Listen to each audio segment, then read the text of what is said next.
ഹരേ കൃഷ്ണ, ജയ ശ്രീ രാധി.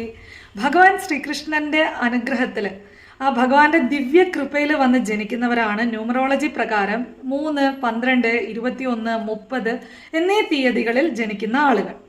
ഈ 21, 12, 30 എന്ന ഈ നമ്പറൊക്കെ കൂട്ടിക്കഴിഞ്ഞാൽ നിങ്ങൾക്ക് 3 കിട്ടുക. ഈ 3 എന്ന് പറയുന്നത് ഒരു ഡിവൈൻ നമ്പറാണ്. വളരെ പവർഫുൾ ആയിട്ടുള്ള, വളരെ ഡിവൈൻ ആയിട്ടുള്ള, ഭഗവാന്റെ അനുഗ്രഹമുള്ള ഈ നമ്പർ നിങ്ങളുടെ ബർത്ത് ഡേറ്റ് ആയിട്ട് വരികയാണെന്നുണ്ടെങ്കിൽ ഒരു സംശയമില്ല, നിങ്ങൾക്ക് ഭഗവാൻ ശ്രീകൃഷ്ണന്റെ അനുഗ്രഹം ധാരാളം ഉണ്ട്. നിങ്ങൾ ഒരുപാട് കഷ്ടതകളിൽ കൂടിയിട്ടായിരിക്കും ആദ്യത്തെ കാലഘട്ടമൊക്കെ കടന്നു പോയിട്ടുണ്ടാവുക. പക്ഷേ നിങ്ങളൊരു 30s എത്തുന്ന സമയത്ത്, ലേറ്റ് 20s കഴിഞ്ഞാൽ തന്നെയും നിങ്ങളുടെ ജീവിതത്തിൽ മാറ്റങ്ങൾ വന്നു തുടങ്ങും. ഗുരു എന്ന് പറയുന്ന ആ ബൃഹസ്പതിയുടെ അനുഗ്രഹം ഒരു 30കളിലൊക്കെ നിങ്ങൾക്ക് അനുഭവിച്ച് തുടങ്ങാൻ സാധിക്കും. ഇവരെ ഒരു തരത്തിലും മറ്റുള്ളവർക്ക് പരാജയപ്പെടുത്താൻ സാധിക്കില്ല. ഇവർക്ക് ഒരുപാട് ശത്രുക്കൾ ഉണ്ടാവും.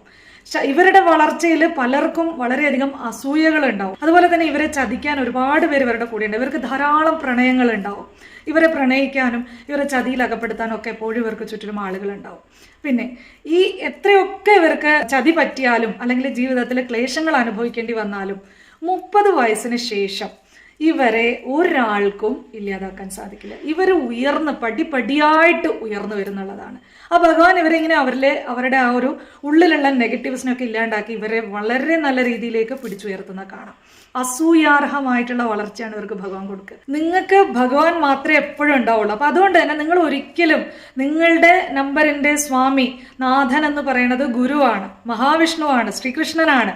ഒരിക്കലും ഭഗവാനെ മറന്നിട്ട് നിങ്ങൾ ജീവിക്കരുത്. എത്രത്തോളം നിങ്ങൾ ആ ഭഗവാനെ ആരാധിക്കുന്നു അത്രത്തോളം നിങ്ങൾക്ക് ലൈഫിൽ ഭഗവാൻ നന്മകളും ഐശ്വര്യവും ആരോഗ്യവും സമ്പൽ സമൃദ്ധിയും ജ്ഞാനവും, നിങ്ങളെ വിദ്യയിൽ, ജ്ഞാനത്തിൽ, അറിവിൽ ഒരാൾക്കും തോൽപ്പിക്കാൻ പറ്റില്ല.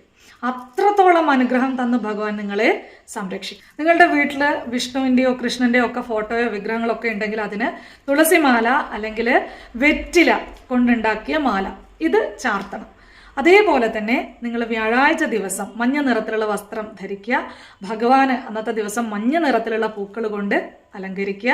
അന്നത്തെ ദിവസം നിങ്ങൾ ഈ നിത്യവും എല്ലാ ദിവസവും സ്പെഷ്യലായിട്ട് ഓം ക്ലീം കൃഷ്ണായ നമ എന്ന മന്ത്രം അല്ലെങ്കിൽ ഭഗവാന്റെ ഏതെങ്കിലും നാമം, ഓം നമോ ഭഗവതേ വാസുദേവായ, ഹരേ കൃഷ്ണ കൃഷ്ണ കൃഷ്ണ ഹരേ ഹരേ എന്ന് വേണ്ട എന്തൊക്കെ ഭഗവാന്റെ നാമങ്ങൾ, ഭഗവത്ഗീത, ഭാഗവതം ഇതൊക്കെ നിങ്ങൾക്ക് പാരായണം ചെയ്യാൻ പറ്റുമോ അതൊക്കെ നിങ്ങൾ ജീവിതത്തിൽ ചെയ്യണം. ഭഗവാനെ നിങ്ങൾ ഫോളോ ചെയ്യുക.